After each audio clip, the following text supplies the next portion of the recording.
안녕하세요. 저는 딸아이를 키우며 한 여자와 두 번의 결혼 생활을 하고 있는 남자입니다.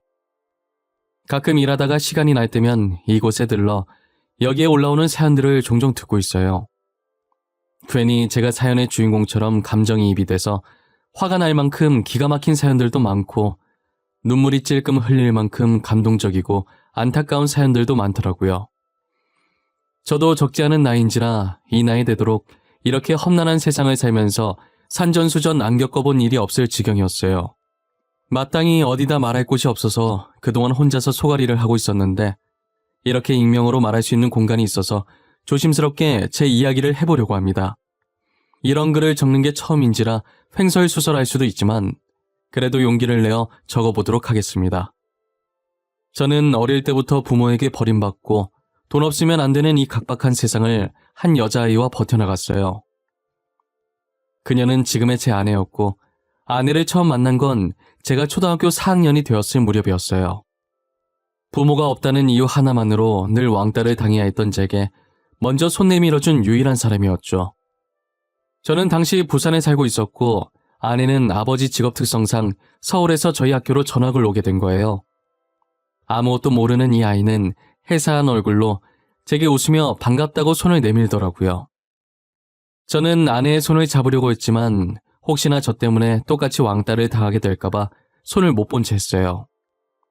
그랬더니 아내는 제 손을 잡아 끌더니 자기 손과 맞잡게 하더라고요. 그 모습을 보고 주변에서는 그러다 왕따 당한다고 하지 말라고 말렸었지만 아내는 다른 아이들의 말에 아랑곳하지 않고 저한테만 시선을 맞추며 인사를 했죠. 저는 혹여나 아내가 왕따를 당하게 될까 걱정이 되어 그 뒤로도 아는 체를 하지 않으려고 했고 그럴 때마다 아내는 더 적극적으로 제게 다가오기 시작했어요.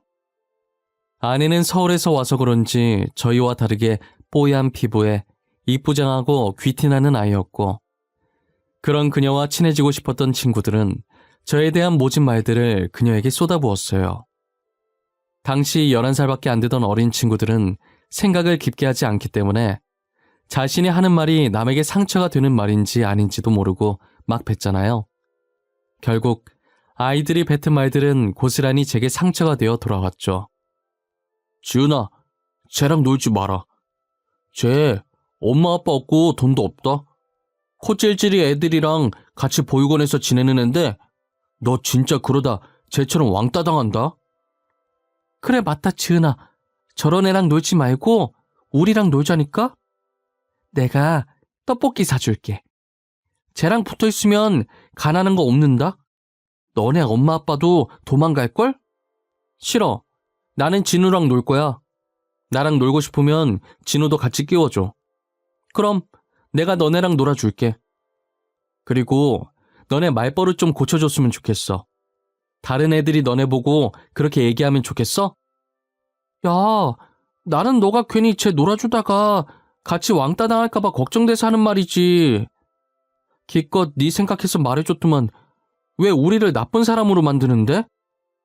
내가 나쁜 사람으로 만드는 게 아니라 너네가 나쁘게 말을 한 거야. 진우 끼워주면 같이 놀아줄까 생각했는데 너네 하는 행동 보니까 놀아주기 싫어. 저리 가. 아, 주은아, 우리가 잘못했어. 다시는 그런 말 안 할게. 같이 놀자. 그리고 진우도 끼워줄게. 그러니까 우리랑 같이 놀아. 아내는 지지 않고 아이들 말에 맞받아쳤고 당찬 아내의 기세에 아이들은 기가 죽어버렸어요. 결국 아이들은 아내와 놀고 싶은 마음에 저도 같이 끼워줬고 저와 놀아도 자신들이 말했던 가난이 옮거나 부모가 도망가는 일이 일어나지 않자 마음을 열고 진심으로 저와 친하게 지냈어요. 그리고 그동안 안 좋게 이야기해서 미안했다고 사과도 받아냈죠. 저는 그녀 덕분에 처음으로 친구라는 게 생겼고 우정이라는 게 뭔지 알게 되었죠. 그리고 그녀는 저를 보육원에서 빠져나올 수 있게 도와줬어요. 사실 저보다 어린 동생들을 봐주는 게 보통 쉬운 일이 아니었고 날이 갈수록 늘어나는 동생들을 보며 하루라도 빨리 이 지옥에서 빠져나오고 싶었죠. 하지만 제가 초등학생이니 아르바이트도 할 수가 없어서 보육원을 나온다고 하더라도 혼자서 생활할 집도 돈도 없었어요. 그러던 어느 날 건장한 아저씨와 인자하신 아주머니가 저를 찾아왔더라고요. 제게 손을 내미시면서 자신의 집에 같이 가자고 하시면서요. 그 모습이 그녀와의 첫 만남과 굉장히 흡사했고 저도 모르게 아주머니의 손을 잡고 나왔던 것 같아요. 아저씨와 아주머니를 따라 도착한 집은 보육원과도 비교할 수 없을 만큼 좋았어요. 이런 집은 처음이라 신기해서 마당 이곳저곳을 둘러보고 있었는데 집 문이 열리더니 한 여자아이가 고개를 빼꼼 내밀고 있더라고요. 저와 또래로 보여서 반가운 마음에 달려갔다가 아이의 얼굴이 선명하게 보였을 때쯤 힘껏 달리고 있던 제 발이 더 이상 떨어지지가 않더라고요. 그 여자아이는 다름 아닌 제 아내였던 거죠. 알고 보니 그녀가 밥도 안 먹고 부모님께 몇 날 며칠을 조르고 졸라서 저를 데려오게 만든 거예요. 그녀의 말을 들으니 제 사정이 너무 딱했고 어차피 남는 방도 하나 있어서 데리고 왔다고 하시더라고요. 그렇게 저는 아내의 도움으로 지옥 같았던 보육원 생활을 끝마칠 수 있었어요. 아저씨와 아주머니는 정말 친부모님처럼 저를 잘 챙겨주셨어요. 아내와 저를 차별하지 않고 뭐든 동등하게 사랑을 베풀어 주셨죠. 저는 나름 친근하게 대해드리고 싶어서 장난으로 엄마 아빠라고 했었는데 듣기 좋다고 하셔서 계속 그렇게 부르게 되었죠. 처음엔 그녀를 향한 제 마음이 저를 구해준 고마운 존재, 그 이상도 그 이하도 아니었어요. 하지만 한 집에서 같이 생활하면서 평소 아내에게 안 보였던 면도 많이 발견하게 되고 변함없이 저를 챙겨주는 아내의 모습에 어느샌가 저도 모르는 사이 사랑으로 바뀌어 있더라고요. 혼자서만 짝사랑하는 건 줄 알았는데 아내도 저를 짝사랑하고 있었고 저희는 그렇게 서로가 서로에게 첫사랑이었어요. 서로의 마음을 확인한 건 고등학생 때였어요. 제가 동아리 이야기한다고 여자 후배와 나란히 앉아서 이야기를 하고 있었는데 그 모습을 아내가 보고 오해를 해서 질투를 하는 거예요. 고백을 그렇게 하려고 했던 건 아니었지만 오해는 풀어야 할 것 같아서 고백 아닌 고백을 해버렸죠. 너 아까 그 여자애 뭐야? 나란히 앉아가지고 시시덕거리면서 아주 좋아 죽던데? 너 요즘 동아리실 자주 가더니 저 애 때문에 간 거지? 무슨 소리고? 언제? 내가 누구랑 시시덕거렸는데? 내는 그런 적 없는데? 아, 혹시 주연이랑 있을 때 말하는 기가? 야, 그거는 우리가 축제할 때 할 일이 있어서 그런 거지. 우리? 우리라고 할 정도로 가까운 사이인가 봐? 조만간 사귀겠다? 축하해. 둘이 진짜 잘 어울려. 내가 진심으로 응원할게. 니 진짜 왜 그러는데? 나 좋아하는 사람 따로 있다고. 주희는 진짜 아니다. 니, 내 못 믿나? 내 거짓말하는 거 딱 질색인 거 알지? 주영이는 확실히 아니다. 근데 니 혹시 질투하나? 이씨, 그래. 이왕 들켜서 하는 말인데 나 네가 여자 후배들이랑 있는 거 볼 때마다 짜증나 진짜. 마음에 안 든다고. 됐어? 이제 속이 시원해? 아, 속이 아주 뻥 뚫리고 시원하다. 내가 이렇게 말하려던 건 아니었는데 네, 니 좋아한다. 남자답게 멋있게 고백하려고 했는데 니 때문에 다 망했다. 아내는 한껏 열을 내며 화를 내다가 제가 자신을 좋아한다는 걸 알자 화내던 걸 멈추고 갑자기 수줍어지면서 양볼을 발길에 붉히더라고요. 그 모습이 어찌나 귀엽던지 저는 아직도 그때의 기억이 어제일처럼 생생해요. 저희는 그렇게 서로의 마음을 확인하는 순간부터 연인이 되었어요. 함께 해온 시간이 긴 만큼 서로에 대해 모르는 게 없었어서 이른감이 없지 않아 있지만 성인이 되고 제가 군대를 갔다 온 뒤에 바로 결혼을 했어요. 처음 저희가 결혼하겠다고 인사드리니 장인 장모님께서 엄청 좋아하시더라고요. 저라면 믿고 자신의 딸을 맡길 수 있겠다고 하시면서요. 고마워할 사람은 저인데 오히려 장인 장모님께서 고맙다고 눈물을 흘리시더라고요. 저는 그동안 키워주셔서 그리고 아내를 제게 믿고 맡겨주셔서 감사하다고 큰절을 올렸어요. 저희는 일찍 아이를 가지고 싶다는 생각이 전혀 없어서 충분히 신혼을 즐기다가 딸을 하나 낳았었어요. 다행히 딸이 저를 안 닮고 아내를 닮아서 피부도 뽀얗고 쌍꺼풀도 짙은 게 너무 이쁘더라고요. 그래도 제가 잘난 곳 하나 없어도 코 하나는 자부심 가질 만큼 이뻤거든요. 아내도 가끔 제 코를 보면서 이쁘다고 그렇게 수술하고 싶다고 할 정도였어요. 딸이 다른 건 다 아내 닮았는데 코는 저를 쏙 빼닮은 거예요. 어쩜 좋은 유전자만 받고 태어났는지 제 딸이라서가 아니라 정말 이뻤어요. 딸바보 저희 부부는 장인 장모님에게 받았던 사랑을 똑같이 딸아이에게 주었고 딸은 저희의 사랑을 듬뿍 받으며 하루가 다르게 커가기 시작했어요. 아이가 5살이 되었을 무렵에 아내는 어느 정도 딸이 컸으니 제게 딸을 잠깐 맡기고 친구와 2박 3일로 다른 지역에 여행을 가겠다고 하는 거예요. 저는 그동안 고생했으니 친구랑 놀면서 스트레스 좀 풀고 오라고 했었죠. 여행하는 동안 아내는 제가 따로 시키지는 않았지만 걱정이 됐는지 꼬박꼬박 연락을 하더라고요. 어디를 갔으며 이제 어디를 갈 거고 방금 어디에 도착해서 뭔가를 먹었다고 하면서 걱정할 틈을 주지 않았어요. 그런데 여행 마지막 날 낮부터 아내와 연락이 안 되는 거예요. 처음엔 마지막이니 아쉬운 마음에 전화하는 것도 있고 신나게 즐기고 있는 줄 알았어요. 그런데 집에 올 시간은 점점 다가오고 걱정되는 마음에 아무리 전화해봐도 여전히 똑같은 신호음만 반복되고 아내의 목소리는 들을 수 없었죠. 오는 길에 차 안에서 자는 건가 싶어서 몇 번 하다가 안 했는데 오후 9시가 넘어가도록 집에 들어오지도 연락을 받지도 않는 거예요. 저는 이제 서서히 걱정에서 불안으로 바뀌더라고요. 10시 정도 돼서 한 번 더 전화를 해보니 드디어 연결이 되는 거예요. 그런데 아내의 목소리가 아니라 어떤 모르는 남자의 목소리가 수화기 너머로 들렸죠. 여보, 당신 지금 어딘데?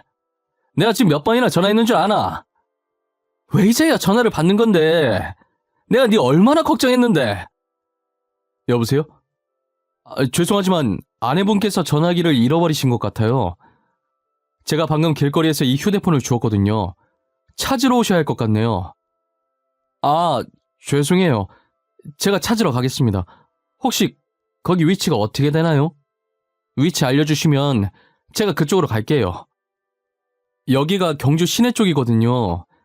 근데 시간이 너무 늦어서 어두우니까 내일 해 뜨면 찾으러 와주세요. 일단은 제가 핸드폰을 들고 있을 테니까 자세한 주소 문자로 보내드릴게요. 알겠어요. 정말 감사해요. 제가 내일 꼭 찾으러 가겠습니다. 죄송합니다. 저는 해가 뜨는 대로 남자가 찍어준 주소로 갔어요. 길거리에 휴대폰이 떨어져 있었고 주변엔 아무도 없었다고 하더라고요. 아내를 찾을 만한 단서가 단 하나도 남아있지 않았어요. 인근 경찰서로 가서 아내의 실종 신고를 했고 저는 경주를 샅샅이 뒤지기 시작했어요. 정말 안 찾아가 본 곳이 없는 것 같았는데 아내는 어디에도 보이지 않더라고요. 저는 시간이 지나고 아내는 보이지 않자 점점 속이 새까맣게 타들어갔어요. 딸도 맡길 곳이 없어서 장인 장모님께 맡겨두고 전단지를 만들어서 아내를 찾으러 다녔죠. 잠자는 시간도 아깝고 한 사람이라도 놓치고 싶지 않아서 사람은 많이 다니지 않는 새벽에도 미친 사람처럼 지나가는 사람들을 붙잡고 전단지를 나눠줬어요. 하지만 사람들은 제 전단지를 받고 보지도 않은 채 바닥으로 떨어뜨렸죠. 저는 떨어지는 전단지처럼 제 마음도 한없이 밑으로 가라앉아 버렸어요. 결국 자지도 먹지도 못한 저는 몸에 탈이 났고 길거리에서 쓰러지고 말았죠. 눈을 뜨니 흰 천장이 보이는 게 병원인 것 같더라고요. 조금만 늦었으면 위험할 뻔했다면서 지나가던 행인이 저를 발견하고 구급차를 불러줬다고 하더라고요. 아내가 죽었는지 살았는지 모를 이 시점에서 제가 살아서 눈을 뜬 게 너무 괴로웠어요. 저는 여러 가지 복잡한 심정에 괴로워서 침대 옆에 있던 화분을 던져버렸어요. 깨진 화분 조각을 들고 안 좋은 선택을 할까도 생각했지만 딸 얼굴이 아른거리더라고요. 아내도 사라졌는데 저까지 잘못되면 딸은 어쩌나 싶은 마음에 이도 저도 못한 채 화분 조각을 떨어뜨리고 그 자리에 그대로 주저앉아서 엉엉 울었어요. 한참을 울다가 팔에 꽂힌 링거를 뽑고 다시 아내를 찾으러 미친 듯이 뛰었어요. 그렇게 2달이 지났을 때 장인 장모님께서는 이쯤 했으면 됐다고 그만 돌아오라고 하셨죠. 결국 저는 집으로 돌아갔고 제 몰골을 보신 장모님은 울면서 저를 꽉 끌어안아 주셨어요. 우리 아들, 진우야, 꼴이 이게 뭐야, 엄마 속상하게. 밥은 먹은 거야? 우리는 괜찮아. 우리 딸 강한 거 너도 알잖니. 꼭 무탈하게 다시 돌아올 거야. 그냥 기다려보자, 응? 어떻게 그래요? 살았는지 죽었는지 그거라도 알아야 제 마음이 놓이죠. 마냥 기다리기만 하다가 아무 소식도 못 듣게 되면 어떡해요. 저 지은이 없이 못 살아요, 엄마. 실종 신고도 했고 조그만 단서라도 나오면 바로 경찰한테 전화 올 거야. 그러니까 우리라도 정신 똑바로 차리고 지은이 기다리자. 네 몸도 좀 살피면서 믿고 기다려보자. 엄마 앞에서 이런 말해서 정말 죄송한데요. 저는 진짜 지은이 없으면 못 살아요. 우리 지은이 없으면 저도 없어요. 미안할 게 뭐 있어. 다 네가 우리 딸을 많이 아껴서 하는 말인데 우리는 오히려 고마워. 이렇게까지 우리 딸을 사랑해주고 아껴줘서. 그래 아들아, 우리는 너한테 너무 고맙다. 몸 많이 상했네. 이제 그만하고 쉬거라, 응? 너 이러다 죽겠어 이거사. 저는 장모님의 만류에도 아내 찾는 것을 포기하지 않았어요. 그렇게 시간은 훌쩍 지나 15년이란 세월이 흘렀고 5살이던 딸은 어느덧 20살이 되었죠. 모든 사람이, 심지어 장인 장모님까지도 포기하라고 했었지만 딸은 15년 동안 제 옆에서 포기하라는 말 한 번 없이 옆에서 아내 찾는 것을 도와줬어요. 저를 대신해서 SNS에 글도 올려주고 사람 찾는 프로그램에 제보도 해주었죠. 하지만 그렇게 한다고 해서 저에게 돌아오는 소득은 아무것도 없었어요. 솔직히 말하면 저도 15년간 찾아다니면서 포기해야 하나 싶었던 적이 없었던 것은 아니에요. 하지만 살아있을 거라는 일말의 희망이 제 마음속에서 떠나지 않았고 저는 끝까지 찾아보려고 가진 노력을 다했었죠. 그리고 이제 장인 장모님도 많이 늙으셔서 더 늦기 전에 찾아야겠다는 생각이 들었어요. 저는 장인어른이 하시던 회사를 이어받아 하고 있었고 딸은 학교를 마치고 저와 저녁을 먹으러 제 회사에 들렀었어요. 그날은 아내의 생일이었고 저희는 아내가 없어도 꼭 생일을 챙겨주었어요. 딸은 SNS에서 맛집 찾아냈다고 한 번만 가보자고 조르더라고요. 자식 이기는 부모 없다고 하도 가자고 조르길래 못 이기는 척 딸 손에 이끌려서 식당에 갔어요. 딸은 이미 메뉴를 고르고 왔었는지 메뉴판을 보자마자 직원을 부르더라고요. 여직원 한 분이 저희 테이블에 왔는데 제 아내와 엄청 닮은 거예요. 저도 모르게 여직원에게 아내 이름을 불렀고 여직원은 누구냐는 듯이 쳐다보더라고요. 저는 그 직원이 아내라는 것을 한 번에 알 수 있었어요.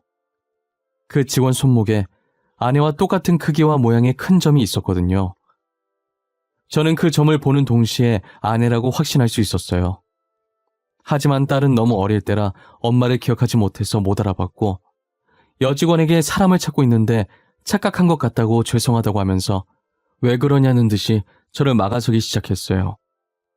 저는 확실히 아내가 맞다고 손목에 있는 점을 보라고 했죠. 제가 아내 찾는 글을 올려달라고 부탁했을 때 남들과 다른 특징이 뭐 있을까 하다가 딸한테 옛날 사진을 보여주면서 손목에 점 있다는 얘기를 했었거든요. 그래서 딸이 얼굴은 잘 기억 못해도 점 하나는 기억하고 있었어요. 모양도 특이하게 약간 하트 모양으로 생겨서 딸이 신기했었거든요. 그런데 그 여직원한테도 하트 모양 점이 있으니 딸도 저처럼 놀라더라고요. 딸은 그때부터 눈에서 눈물이 차오르기 시작했고 저는 직원에게 기억 안 나는 거냐고 물었죠. 여직원은 저희 대화를 들어도 아무것도 모르는 눈치였고 옆 테이블에서 주문받다가 우연히 이야기를 들은 사장님이 조심스럽게 저희 쪽으로 오시더라고요. 혹시 저 직원이랑 아는 사이예요? 아니 들으려고 들은 건 아니고 어쩌다 옆에 있어서 듣게 됐는데 직원이랑 아는 사이인가 해서요. 네, 제가 15년 전에 잃어버린 아내예요. 그런데 전혀 기억을 못하는 것 같아요. 놀러 간다고 나갔다가 그 뒤로 집에 들어오질 않았거든요. 어머머, 15년 전이면 맞네. 내가 저 직원 데려온 게 15년 전이거든요. 저랑 처음 만났을 때도 아무것도 기억을 못 하더라고요. 혹시나 무슨 일 생길까봐 제가 데리고 왔어요. 사장님께서 저희 아내를 데리고 오셨다고요? 아니, 어떡해요? 어디서 데리고 오셨는데요? 저희한테 자세히 말씀해 주실 수 있나요? 알고 보니 아내가 여행 마지막 날 새벽에 경주에서 사고가 났었나 봐요. 당시 사장님께서 봤을 땐 운전석에는 아무도 없었고 아내만 쓰러져 있었대요. 사장님께서도 경주로 여행 갔다가 속이 답답해서 산책 나오신 건데 우연히 사고 현장을 지나가게 돼서 아내를 발견하게 됐다고 하더라고요. 일단 먼저 119에 전화를 했고 가족한테 알리려고 아내 주머니를 뒤졌는데 휴대폰이 없었다는 거예요. 그냥 병원에 두고 가자니 신경 쓰여서 옆에 있었는데 아내가 일어나서 아무것도 기억을 못 하더랍니다. 사장님께서는 어떻게 해야 하나 고민하다가 가뜩이나 기억도 없는 사람인데 두고 가면 무슨 일 생길까 걱정돼서 자신이 데리고 오는 게 나을 것 같다는 생각에 여기로 데리고 오게 되었다고 하시더라고요. 식당 사장님이 여자분이셨는데 오래전에 죽은 자기 동생 같아서 동생처럼 돌봐주고 계셨다는 거예요. 저는 아내를 데리고 가는 날 정말 고맙다고 조금이나마 보답해드리고 싶다고 하면서 소정의 금액이 든 봉투를 사장님께 내밀었어요. 사장님은 소스라치게 놀라면서 이런 거 받으려고 한 거 아니라고 괜찮다고 하시더라고요. 그래도 남을 이렇게 보살피기 쉽지 않은데 너무 감사하다고 제 마음이니 받아달라고 했죠. 그렇게 받니 안 받니 실랑이를 벌이다가 딸이 봉투를 사장님 앞치마 주머니에 넣고 나와버렸어요. 아내는 처음에 저희와 같이 안 가려고 했으나 사장님이 며칠 설득을 해서 겨우 저희 집으로 오게 되었어요. 그리고 딸과 저는 아내의 기억을 되찾을 수 있게 옛날 사진과 영상도 보여주고 연애 시절 재밌었던 일들도 이야기해주고 많은 노력을 했죠. 15년간 기억을 잃고 지냈던 아내라 금방 기억을 찾을 거라는 기대는 하지도 않았어요. 오히려 아내가 이전 기억들을 안 찾으려고 하면 어쩌나 했는데 그래도 아내는 저희 노력에 같이 힘을 내서 기억을 찾으려고 애써주더라고요. 그렇게 3년이라는 시간이 흘렀던 것 같아요. 저는 간만에 짐 정리를 하다가 초등학생 때 찍었던 아내와 제 사진을 발견하게 된 거예요. 다시 보니 신기하고 반가운 마음에 웃으면서 아내 눈앞에 사진을 들이밀었어요. 이 사진이 뭔지 아나? 당신은 기억 못하겠지만 나에겐 참 뜻깊은 사진이거든. 우리가 처음 만나서 친구 된 날 찍은 사진이잖아. 맞아. 내가 손 내밀었는데 당신이 안 잡아줬잖아. 그때 애들 참 못됐었다. 그치? 나도 그 얘기 들으면서 얼마나 상처받았는지 알아? 여보, 지금 당신 기억 돌아온 거가? 이때 기억하는 거가? 나 그날 일 말하면서 애들이 나쁜 말 했다는 건 말한 적 없는 것 같은데. 기억나. 어제 일처럼 또렷하게. 다 기억나는 건 아니지만 저 때는 기억이 나네. 이제 조금씩 기억이 돌아오려나 봐. 저 사진이 도대체 몇 년 전이야? 당신 사진 안 찍겠다고 난리쳤었는데. 당신 진짜 기억해냈구나. 잘했다. 진짜 너무 잘했다. 다른 건 또 기억나는 거 없고 지금 그것만 기억나는 거가? 내가 너한테 질투했던 것도 기억나네. 주연인지 주영인지 걔 얼굴도 기억나. 다시 생각해도 짜증나네. 너 이리 와 한 대만 맞자. 아내는 저희 노력이 헛되지 않게 점차 기억을 해내기 시작했어요. 아직은 흐릿하지만 최근 기억보다는 저희의 학창시절을 조금씩 기억해내는 것 같았어요. 아무래도 사고 난 기억은 안 좋은 기억이기 때문에 재미있었던 기억만 나는 모양이었어요. 그래도 그게 어디냐며 다행이라고 아내를 안아주었죠. 그리고 몇 달 후 모든 기억이 돌아왔고 사고 날까지도 기억을 해냈어요. 사고가 났을 당시 아내가 친구랑 돈 문제로 조금 다툼이 있었나 봐요. 친구가 돈을 빌려달라고 했는데 아내는 돈 거래 안 한다고 못 빌려준다고 했었던 거죠. 그러다가 아내의 친구가 화가 나서 아내가 잠시 나간 틈을 타 우발적으로 그런 일을 낸 것이었어요. 아내의 친구는 그 자리에서 도망을 갔고 아내는 다쳐서 도망가는 걸 잡지 못하고 쓰러져 있었던 거예요. 그 뒤로는 이제 모두가 알다시피 산책 나온 식당 사장님께서 아내를 발견하게 된 것이고요. 아내는 그 사고로 머리를 다쳐서 기억을 모조리 잊게 된 것이에요. 그럼 휴대폰은 어쩌다가 잃어버렸냐고 하니까 시내에서 놀다 보니 그렇게 됐다고, 그때도 뒤늦게 휴대폰 찾으러 나간 거라고 했어요. 지금이라도 아내의 친구를 신고하려고 했지만 이미 공소시효는 지난 상태였고 신고해봤자 처벌이 어려운 상태여서 포기했어요. 그래도 이렇게 아내를 다시 찾고 잊었던 기억들도 다 되찾을 수 있어서 저는 그것만으로도 다행이라는 생각이 들었어요. 아내는 처벌도 어려우니 이제 그 사건을 그냥 잊고 싶다고 하더라고요. 저도 아내의 뜻을 따라 더 이상 그 사건에 대해 언급을 하지 않기로 했어요. 지금 아내와 저는 서로를 챙겨주며 예전처럼 잘 살고 있어요. 딸도 작년에 듬직한 사위와 결혼해서 지금은 귀여운 외손자까지 낳고 잘 지내고 있어요. 참, 딸은 엄마 팔자 닮는다고 사위도 저처럼 보육원 출신이더라고요. 그래서 그런지 뭐라도 있으면 더 챙겨주고 싶고 사위의 든든한 보호자가 되어주고 싶었어요.